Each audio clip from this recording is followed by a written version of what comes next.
Nenhum outro tema, irmãos, tem feito tanto sentido para as nossas vidas, para a nossa existência como igreja, atualmente, do que batalha espiritual, não é verdade? Quando nós nos posicionamos, irmãos, seja lá de que forma for, qualquer posição que você toma, qualquer postura que você assume, você atrai para si certas consequências. Você sabia disso?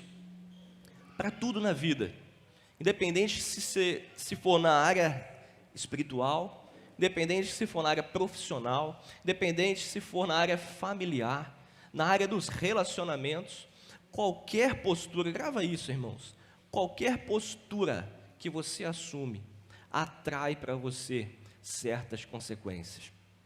E para a honra e glória do Senhor Jesus, essa igreja, debaixo da visão que Deus tem dado para o nosso pastor presidente, pastor Jefferson, essa igreja tem sido colocada na brecha, ela tem sido colocada como uma barreira de proteção das hostes espirituais do mal contra as pessoas que nós alcançamos aqui. Você crê nisso?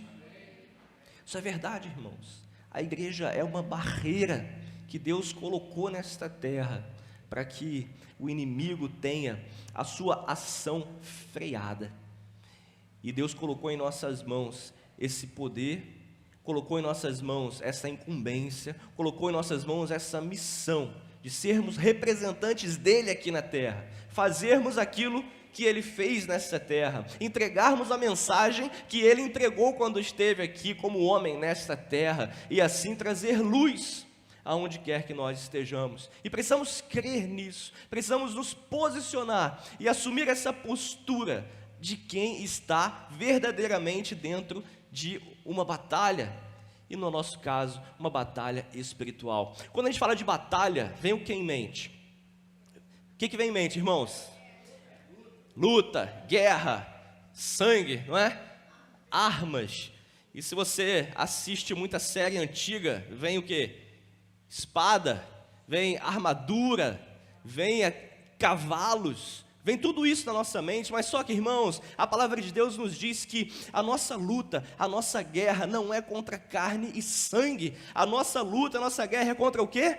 É contra as hostes, as potestades espirituais do mal, irmãos. Então nós não estamos lutando contra carne e sangue, estamos aqui guerreando uma guerra espiritual, e uma guerra espiritual precisa ser travada com armas espirituais. Então a nossa espada é a palavra de Deus, a nossa armadura também é a palavra de Deus, aquela que nos protege, aquela que nos guarda, aquela que nos guia pelos campos de batalha.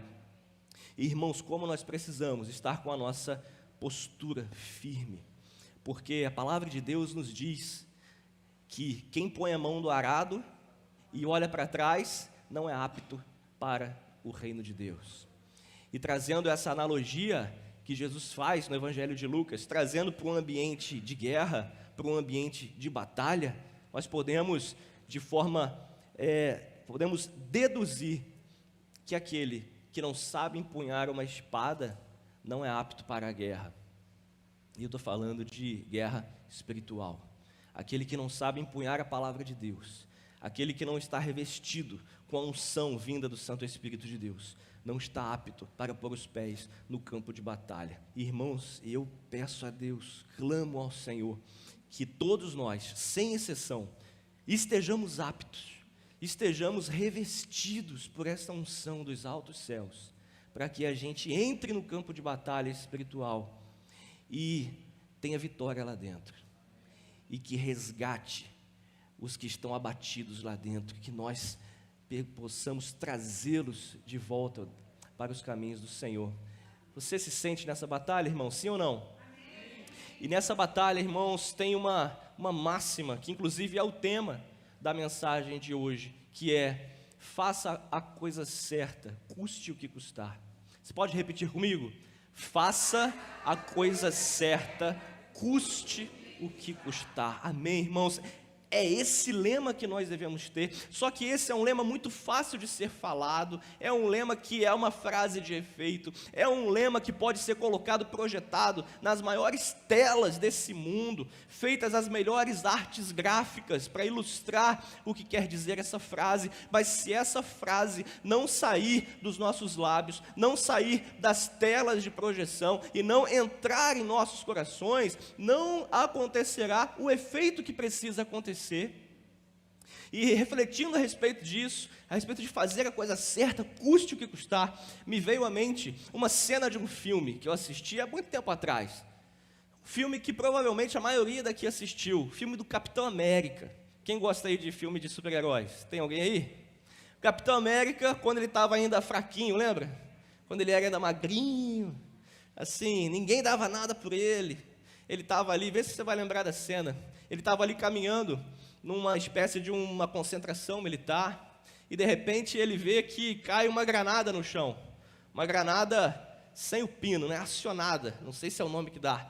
Uma granada acionada, ia explodir.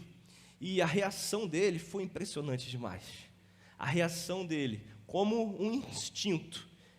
Mas na verdade, contra o instinto, porque o instinto que a gente tem é de autopreservação. Mas ali estava instalado nele ali um instinto contrário ao instinto natural, e ele pulou em cima da granada. Ele pulou ali com a intenção de que ele pudesse abafar o efeito daquela granada e salvar as vidas ao redor dele. Irmãos, isso é profundo demais. Na mente dele, ele pensava assim: é muito melhor uma vida apenas se perder do que dezenas de vidas, ainda que essa vida a ser perdida seja a própria vida dele.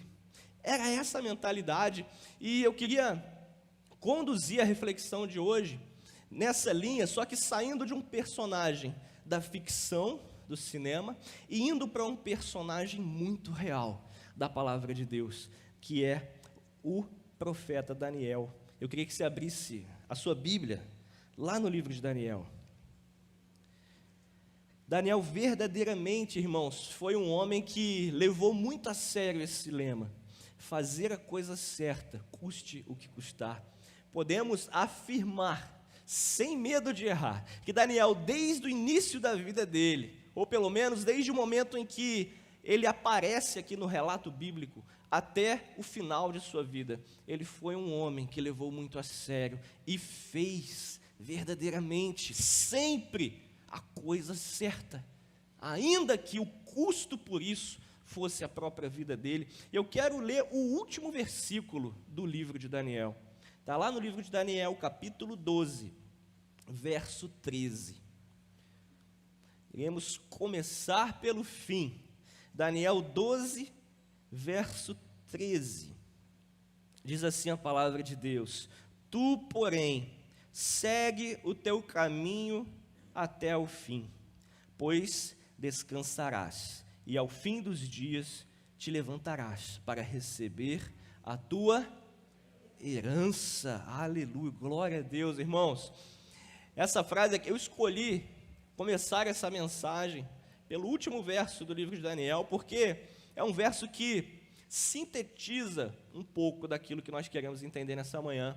Essa frase foi dita por um anjo, um mensageiro enviado da parte de Deus para o seu servo, Daniel. E depois de uma vida inteira, nós falaremos um pouco aqui de alguns pontos da vida de Daniel, mas durante a vida inteira de Daniel, em momentos difíceis, em momentos desafiadores, em momentos que a vida, não apenas a dele, mas de muitas outras pessoas estava em risco, Daniel escolheu fazer a coisa certa, a ponto de receber uma visitação de um mensageiro do Senhor, dizendo para ele prosseguir até o fim.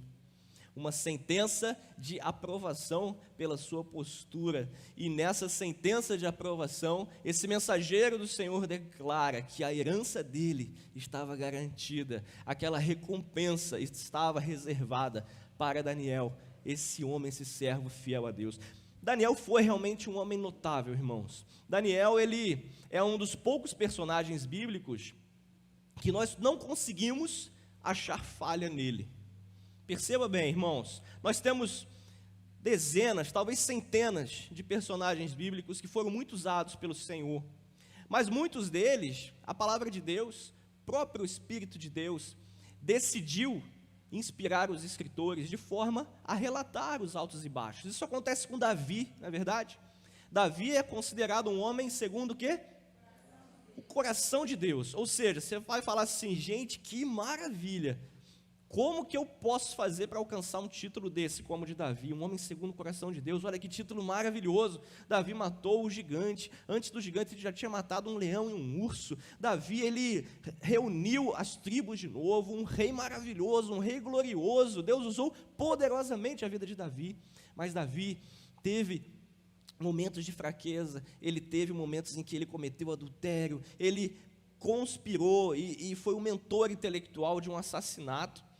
Mais ou menos igual acontece com Abraão, o pai da fé, um homem que é lembrado até hoje por sua fé, um homem que deu origem. Olha, Deus disse para Abraão, em ti serão benditas o quê? Todas as nações. Olha que coisa maravilhosa, que coisa poderosa. Mas Abraão também cometeu falhas. A Bíblia deixa bem claro, às vezes, que ele mentiu para o faraó, mentiu para Abimeleque com relação à verdadeira identidade de sua esposa Sara. E os outros patriarcas que vieram após Abraão, Isaac, Jacó, homens poderosos, homens usados por Deus, mas homens com muitos problemas, principalmente na área familiar, homens com problema de criação de filhos, homens que tinham preferências com relação a um filho em detrimento de outro.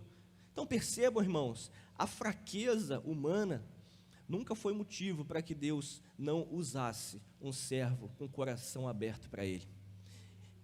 Só que Daniel, por algum motivo, a gente não consegue encontrar falhas na biografia dele. Um homem sempre fiel, um homem sempre correto, um homem sempre obediente ao Senhor. Daniel, ele tem a capacidade, irmãos, de impactar a cada um de nós.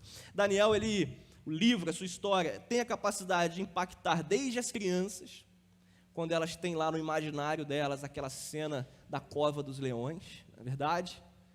Impacta a vida das crianças, impacta a vida dos adultos, quando nós nos maravilhamos e tememos, inclusive, aqueles trechos de visões, de interpretações de sonhos.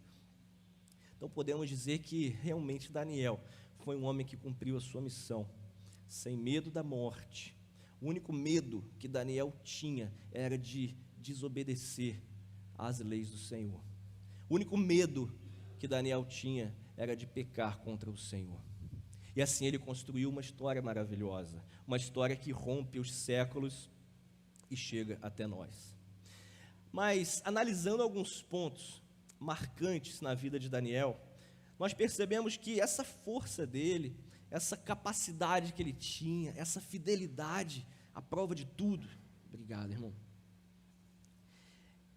essa resolução inabalável que Daniel tinha, é fruto de um processo, irmão, fruto de um processo que foi se construindo na vida dele.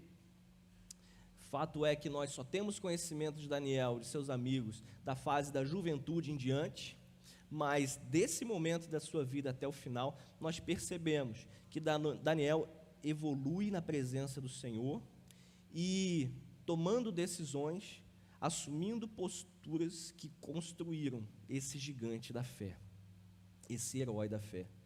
No livro de Hebreus, você deve conhecer bem aquele trecho que nós chamamos de heróis da fé.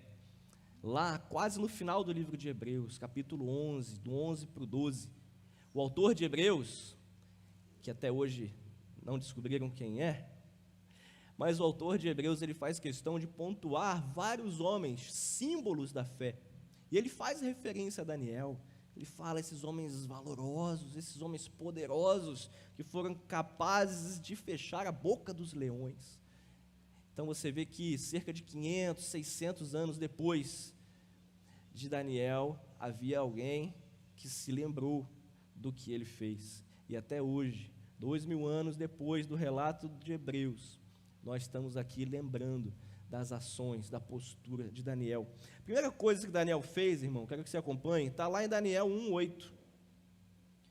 Daniel 1:8 é para mim, irmãos, um versículo daqueles que eu marco na minha Bíblia, daqueles que eu tenho memorizado de cor, e eu aconselho você fazer o mesmo, porque eu vejo aqui a chave do sucesso de Daniel. E essa chave de sucesso, esse código de sucesso, está disponível para mim e disponível para você, amém?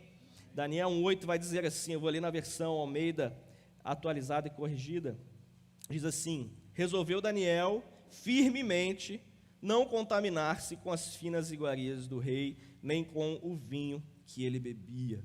Parte A do versículo diz, resolveu Daniel, como? Firmemente. Aí é que está o segredo, irmão.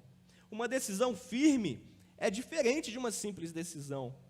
Decisões nós tomamos o tempo todo, na verdade, principalmente quando nós saímos de uma palestra motivacional, de um culto abençoado, nós saímos muito animados. Quem aqui não saiu aqui quase que levitando de tanto ânimo que recebeu aqui num culto do Senhor? Já aconteceu com você, amém? Glória a Deus, isso acontece, a palavra de Deus nos arrebata, ela nos inspira, ela nos põe para cima. Mas, infelizmente, irmãos, para a maioria das pessoas, todo esse ânimo, toda essa motivação vai embora antes de você chegar lá no portão. Porque muitas vezes, através de palavras inspiradas, você toma decisões, só que decisões simples e vãs, e não uma decisão como Daniel tomou. Ele decidiu firmemente. E o que vem a ser uma decisão firme? Uma decisão firme, irmão, é uma decisão que não se abala de acordo com o contexto, com a realidade que você enfrenta. Uma decisão firme é uma decisão que você, como nós estudamos há algum tempo atrás no livro do Bill Hybels, vocês se lembram, na escola ministerial, nós estudamos o livro do Bill Hybels, Quem Você É Quando Ninguém Está Vendo. Vocês se lembram, amém? Ele tinha uma frase lá maravilhosa, que ele falava sobre a importância de você adiar as recompensas. Você adiar as pequenas recompensas do presente em prol de grandes recompensas do futuro. Então, uma decisão firme é aquela que te coloca em condições de abrir mão de recompensas do agora, em prol de recompensas do futuro. Isso é muito simples de entender, irmãos, e para você entender melhor, eu vou dar um exemplo que envolve aquilo que talvez você mais goste, que é a comida. Todo mundo gosta de comer, não gosta? Então, digamos que você tem o costume de, toda semana com a sua família, sair para uma pizzaria e comer uma pizza. Beleza? Muito bom, não é? Então, diz para mim aí, você vai dizer, você é pai de família, você é mãe de família, pai, mãe, filhos. Quanto que você gastaria, normalmente, numa pizzaria com a sua família? Chuta aí. Mais ou menos, sei que você vai dizer que tem pizzaria muito cara, tem pizzaria baratinha, mas vamos lá, chuta aí, pode falar, irmão. Quanto você gasta numa pizzaria para a família? 100? 150? 200? Dependendo da família também, né? Dependendo do tamanho do estômago, da fome de cada um. Vamos colocar aqui 150? É um valor aceitável? 150 é um valor razoável? Beleza. Então você está acostumado a todo final de semana, com a sua família, pegar a sua esposa ou o seu marido e junto com os seus filhos para a pizzaria e gastar R$150. Só que seu filho chegou para você e disse assim: papai, não quero comer pizza no próximo final de semana, eu quero comer churrasco. Eu quero ir numa churrascaria. Uma churrascaria daquelas que a gente entra fino, sai redondo. Aquela churrascaria que você fica 2 dias sem comer antes. E chega lá e faz aquele estrago. Que só falta o dono da pizza da churrascaria te convidar a se retirar. Sabe esse tipo?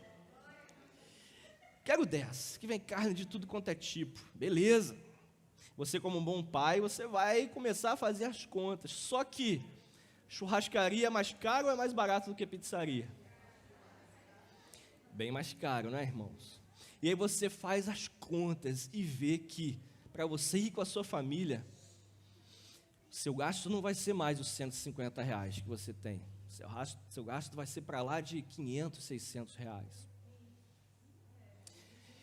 Então, irmãos, você que é muito inteligente, Você que lê o livro do Bill Hybels, você que está sempre aqui conversando com o pastor Jefferson, recebendo conselhos maravilhosos dos irmãos, o que você vai fazer?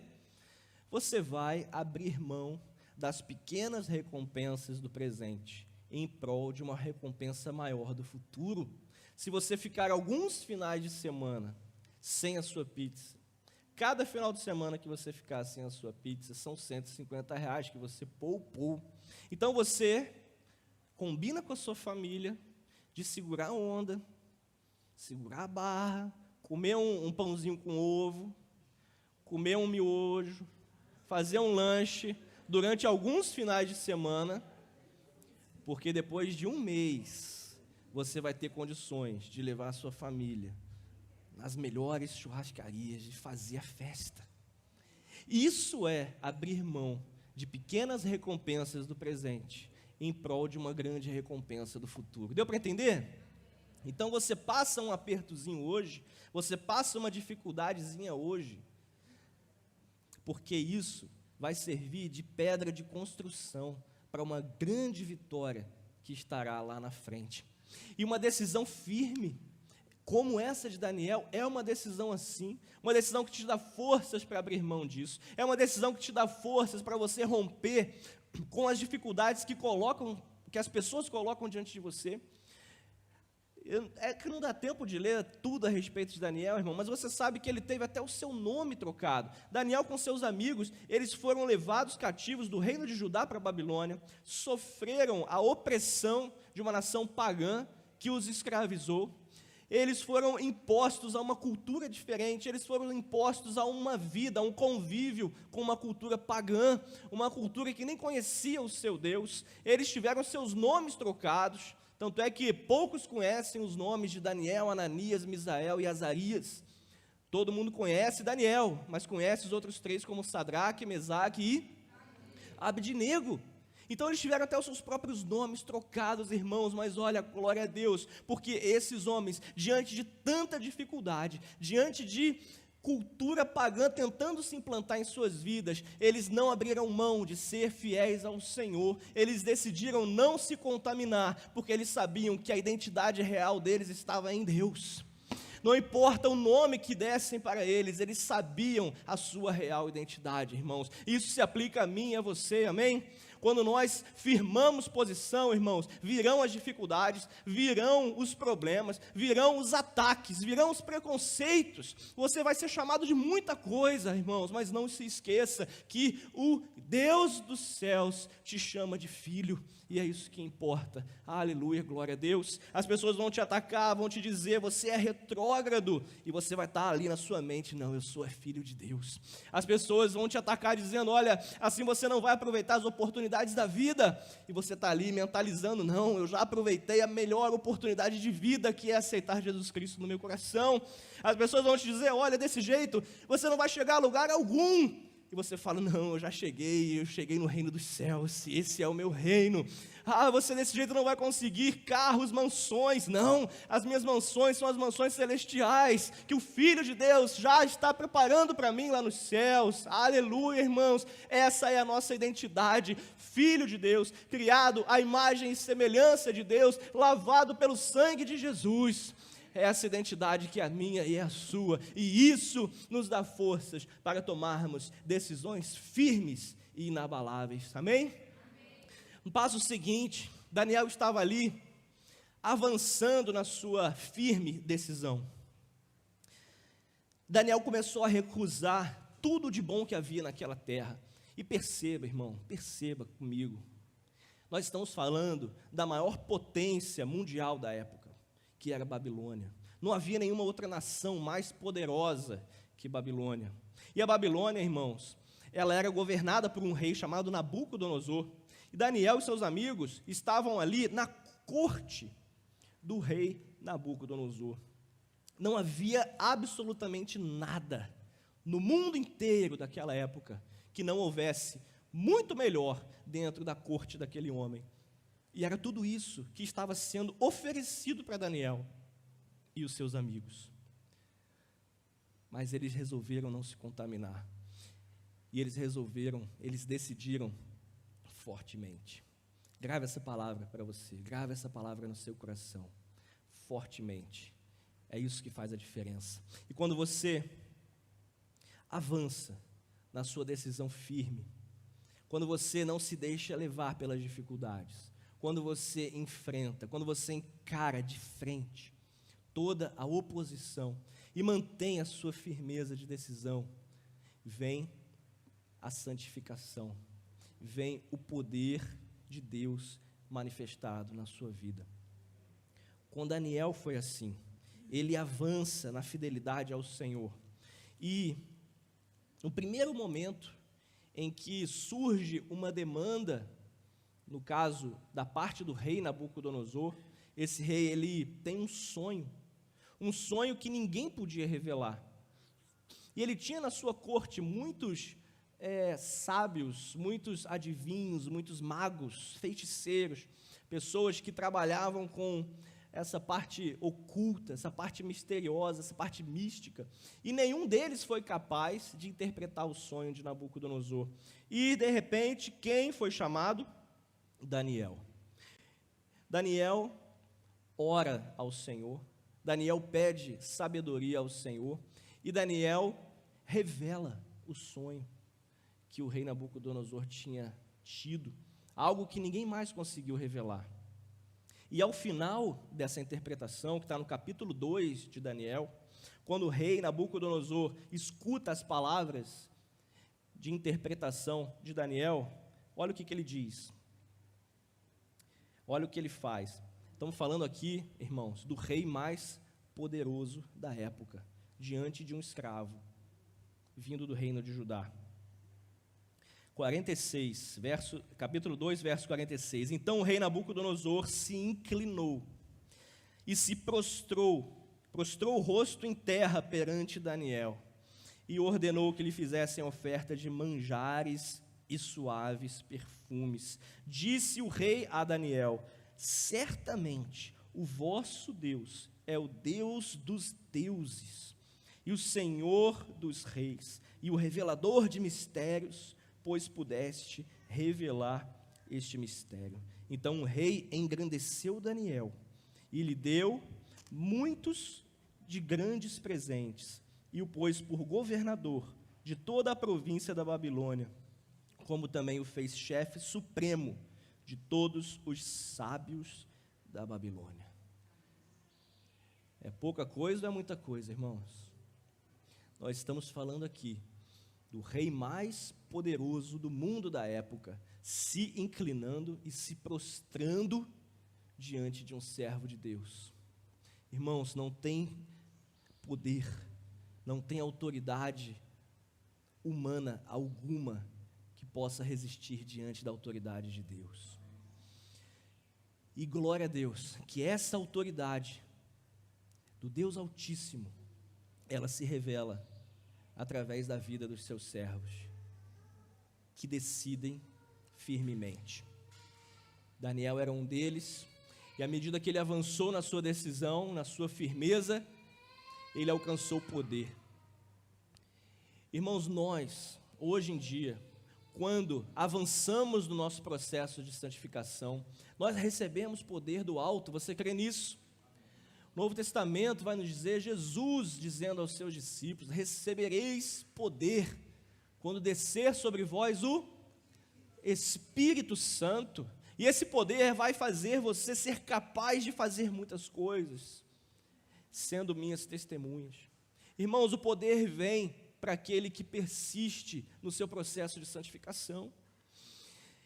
O problema é que quando a gente fala de poder, muitas vezes você acha que vai começar a ressuscitar os mortos, irmãos. Muitas vezes você acha que vai fazer chover ou vai fazer parar de chover. A gente está muito acostumado com esse tipo de poder, porque a gente está nessa cultura de televisão, de cinema, e que a gente está se apegando a esses efeitos espetaculares. Mas, irmão, eu queria pontuar aqui um poder que, se você é filho de Deus, se você é nascido de novo em Jesus Cristo, você tem. Você tem algo dentro de você que ninguém mais tem. Você tem algo que o mundo inteiro busca incessantemente, busca desesperadamente e não acha. É algo que está dentro de você, que é a paz do Senhor Jesus. Essa paz, irmãos, Filipenses 4:7 vai nos dizer, essa paz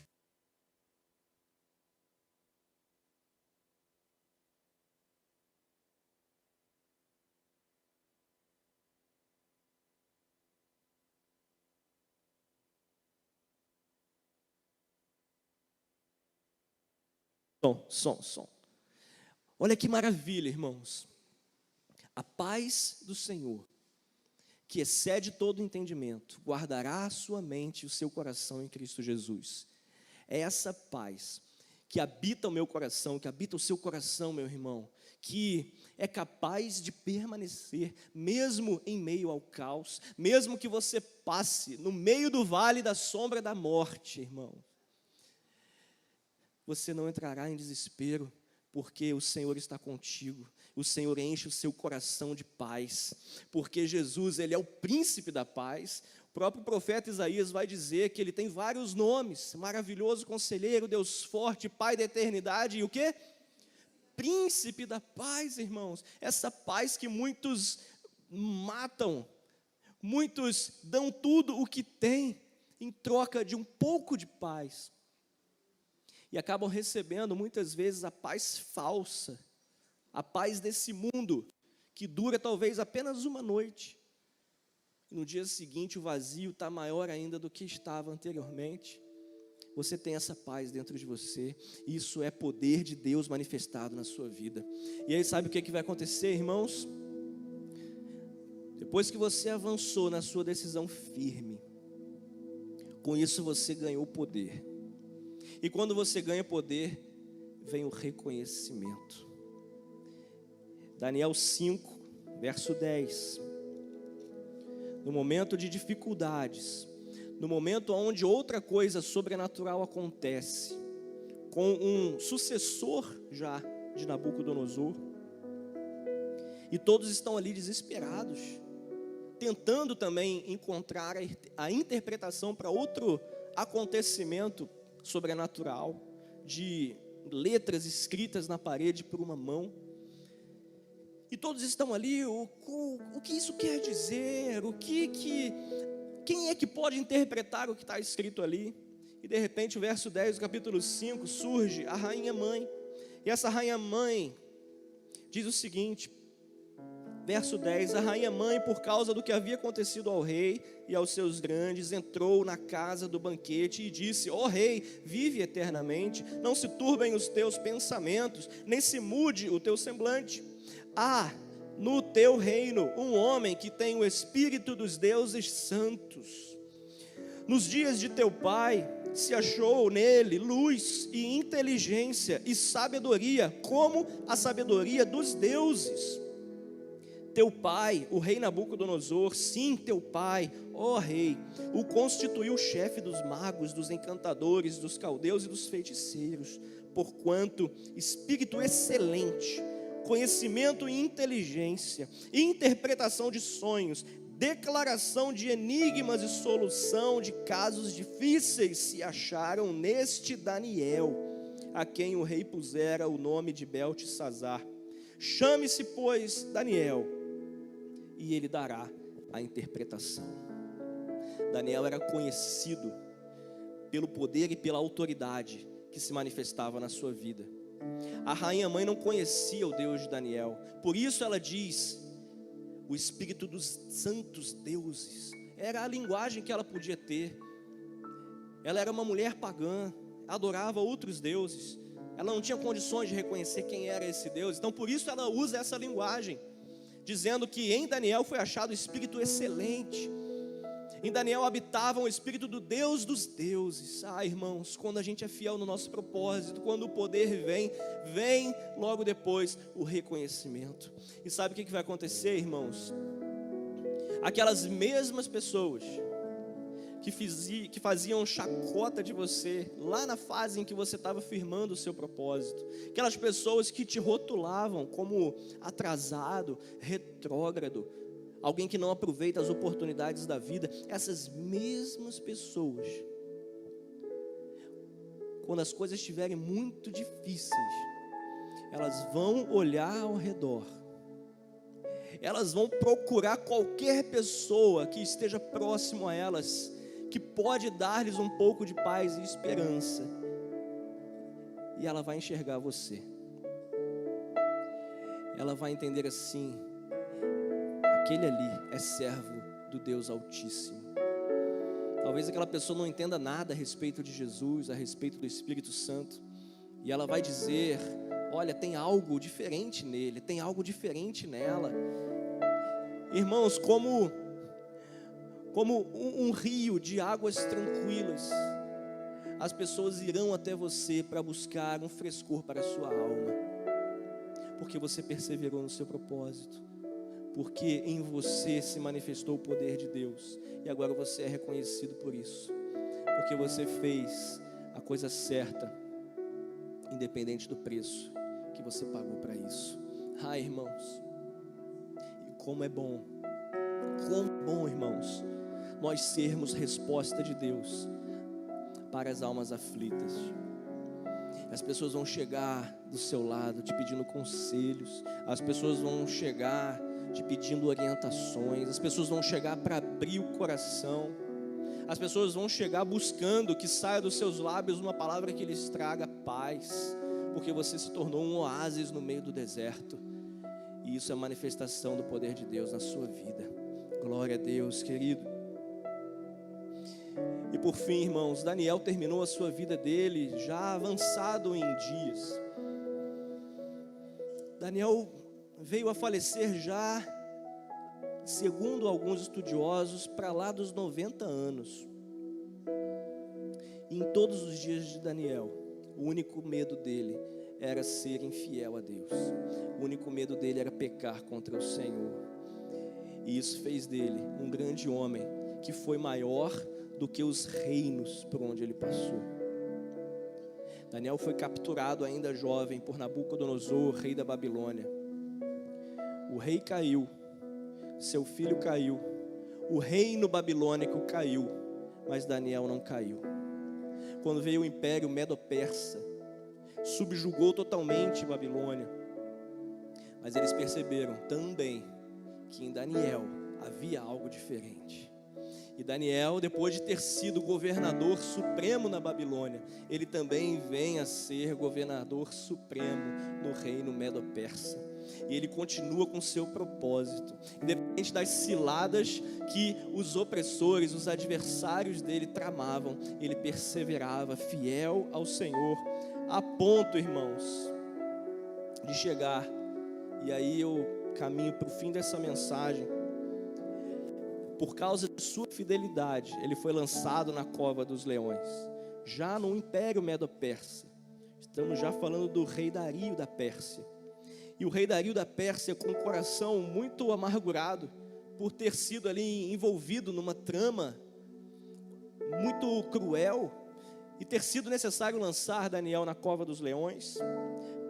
A noite passou, no dia seguinte, o rei vai até a porta daquela cova dos leões, e diz, está lá no capítulo 6, verso 19: pela manhã, ao romper do dia, levantou-se o rei e foi com pressa à cova dos leões. Chegando-se ele à cova, chamou por Daniel com voz triste. Disse o rei a Daniel: Daniel, servo do Deus vivo. Olha, irmãos, quem é servo de Deus leva consigo esse título sempre. Esse título é reconhecido até pelos ímpios. Daniel, servo do Deus vivo, dar-se-ia o caso que o teu Deus, a quem tu continuamente serves, tenha podido livrar-te dos leões? Então Daniel falou ao rei: ó rei, vive eternamente. O meu Deus enviou o seu anjo e fechou a boca aos leões, para que não me fizessem dano, porque foi achada em mim inocência diante dele. Também contra ti, ó rei, não cometi delito algum. E olha só a reação do rei, irmãos. Então o rei se alegrou sobremaneira, mandou tirar Daniel da cova. Assim foi tirado Daniel da cova, e nenhum dano se achou nele, porque creu no seu Deus. Aleluia, irmãos. E depois dessa prova maravilhosa do poder de Deus manifestado na vida do seu servo, o rei Dario, verso 26, disse: faço um decreto pelo qual, em todo o domínio do meu reino, os homens tremam e temam perante o Deus de Daniel, porque ele é o Deus vivo e que permanece para sempre. O seu reino não será destruído e o seu domínio não terá fim. Ele livra, Ele salva, Ele faz sinais e maravilhas no céu e na terra. Foi Ele quem livrou a Daniel do poder dos leões. E Daniel, pois, prosperou no reinado de Dario e no reinado de Ciro, o persa. Aleluia, irmãos. É o poder, são as autoridades do mundo se curvando diante da autoridade de Deus, manifestado em poder e glória na vida de Daniel. Irmãos, quando você persevera e chega a esse ponto, você se torna o maior garota propaganda de Jesus, irmãos. As pessoas olham para você e veem, sabe o que? Como o apóstolo Paulo fala, cartas vivas do Deus Altíssimo. As pessoas olharão para você e verão a luz do Senhor refletida na sua vida, querido. Isso acontece depois que você realmente, verdadeiramente entender que está em batalha. E para essa batalha você não pode abrir mão de nenhuma arma espiritual que está disponível para você, que Deus te entrega graciosamente. Amém? Você crê nisso, irmãos?